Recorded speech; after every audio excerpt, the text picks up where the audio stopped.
আপুনি যদি এগৰাকী চৰকাৰী কৰ্মচাৰী হয় তেনেহলে আয়ুষ্মান অসম মুখ্যমন্ত্ৰী লোকসেৱক আৰোগ্য যোজনাৰ অধীনত নিশ্চয় নিজৰ নামটো আৰু লগতে পৰিয়ালৰ সকলো সদস্যৰ নাম পঞ্জীয়ন কৰাইছে কিন্তু কেতিয়াবা দেখা যায় যে পঞ্জীয়ন কৰাৰ সময়ত পৰিয়ালৰ সদস্যসমূহৰ নাম অন্তৰ্ভুক্তিকৰণৰ ক্ষেত্ৰতে হওক বা সঠিকভাৱে পঞ্জীয়ন ঠিকই কৰিছে কিন্তু যদি পৰিয়ালৰ বা নিজৰ কেতিয়াবা বেমাৰ আজাৰ হোৱাতে হস্পিটেলাইজ হ'ব লগা হৈছে হয়তো হস্পিটেলাইজ হ'ব লগা হোৱাৰ সময়ত যিখিনি আপোনাৰ ধন খৰচ হৈছিল সেইখিনি ৰিফান্ড কৰোতে হয়তো আপুনি কিছু মানে সমস্যাৰ সন্মুখীন হৈছে গতিকে অসম চৰকাৰৰ তৰফৰ পৰা আয়ুষ্মান অসম মুখ্যমন্ত্ৰী লোকসেৱক আৰোগ্য যোজনা ইয়াৰ অধীনত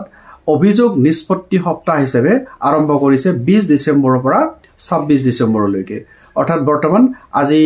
22 ডিসেম্বৰ আৰু 26 ডিসেম্বৰলৈকে আপোনালোকে যিসমূহ আপোনাৰ অভিযোগ আছে যেনে ধৰক পৰিয়ালৰ কাৰোবাৰ নামটো অন্তৰ্ভুক্ত কৰিব পৰা নাই বা আপুনি বা ৰিফান্ড পোৱাৰ সময়ত হয়তো আপুনি বিভিন্ন অসুবিধাৰ সন্মুখীন হৈছে ডকুমেন্টছ আপলোড কৰাৰ সময়ত হয়তো আপোনাক সঠিকভাৱে গাইড কৰা হোৱা নাই বা পৰা নাই আপুনি সো এনেকুৱা ধৰণৰ মানে কিছুমান অভিযোগ কি কথাৰ ক্ষেত্ৰত অভিযোগটো নিষ্পত্তি কৰা হ'ব তাৰ সুন্দৰ গাইডলাইন দাঙি ধৰিছে যাৰ জৰিয়তে আপুনি ফোন কৰি কাস্টমাৰ কেয়াৰৰ তৰফৰ পৰা এই সুবিধাটো ল'ব পাৰে বা আপোনাৰ অভিযোগসমূহ নিষ্পত্তি কৰাৰ সুযোগ ল'ব পাৰে যেনেকৈ মিছন বসুন্ধৰা চলিছে যাৰ সহায়ত মাটিবাৰীৰ কাম-কাজৰ নিষ্পত্তিকৰণৰ চেষ্টা চলাইছে বা প্ৰচেষ্টা চলাইছে চৰকাৰে হেনেকৈ ইয়াৰ অধীনত অভিযোগ যদি কাৰোবাৰ আছে তেনেহলে সেইখিনি নিষ্পত্তিকৰণৰ চেষ্টা চলাইছে সো ইয়াত যিখিনি অভিযোগ নিষ্পত্তি কৰিব পাৰিব তাৰ বিষয়ে মই কিছু ক'ব বিচাৰিছো ইয়াত দিছে যে আপুনি বাৰু MMLSAY আঁচনিৰ পঞ্জীয়ন আৰু চিকিৎসা ব্যয় পৰিশোধৰ ক্ষেত্ৰত কিবা সমস্যাৰ সন্মুখীন হৈছে নেকি তাৰমানে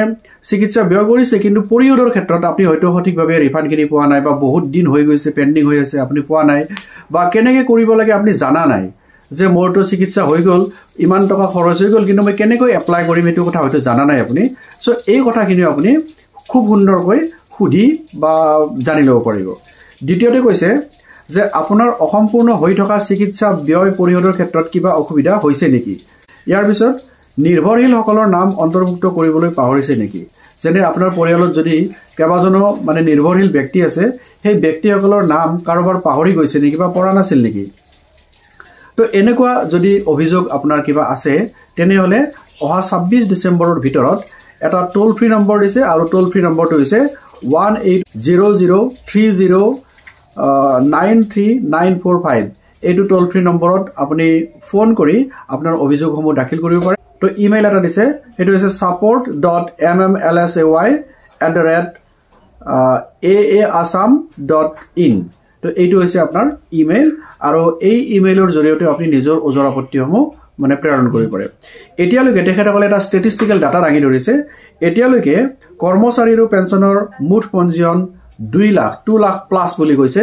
নিষ্পত্তি কৰা মুঠ চিকিৎসা ব্যয় পৰিশোধ 1800 কোটি প্লাস আৰু নিষ্পত্তি কৰা মুঠ চিকিৎসা ব্যয় প্ৰায় 10.4 কোটি টকা সো এনেকুৱা অভিযোগ ময়ো কেতিয়াবা শুনিবলৈ পাওঁ সেইকাৰণে ভাবিছো যে সকলোৰে মাজত এটা সজাগতাৰ সৃষ্টি হওক কাৰোবাৰ যদি সেই নাম পঞ্জীয়নৰ ক্ষেত্ৰত নাইবা ৰিফান্ড পাব লগা টকাৰ মানে কেনেকৈ এপ্লাই কৰিব লাগে বা কি সমস্যাত আপোনাৰ পইচাটো পেন্ডিং হৈ আছে এই কথাটোৰ জনোৱাৰ কাৰণে বা সজাগতা আনাৰ কাৰণে মই এই প্ৰচেষ্টাটো লৈছো আশা কৰিছো যদি আপোনালোক কাৰোবাৰ এনেকুৱা কিবা সমস্যা আছে 26 ডিসেম্বৰৰ ভিতৰত আপোনালোকে এই টোল ফ্ৰী নম্বৰ বা ইমেইলৰ জৰিয়তে যোগাযোগ কৰিব আৰু আশা কৰিছো আপুনি নিশ্চয় ইয়াৰে সঠিক সমাধান পাব আজিলৈ এৰিছো ধন্যবাদ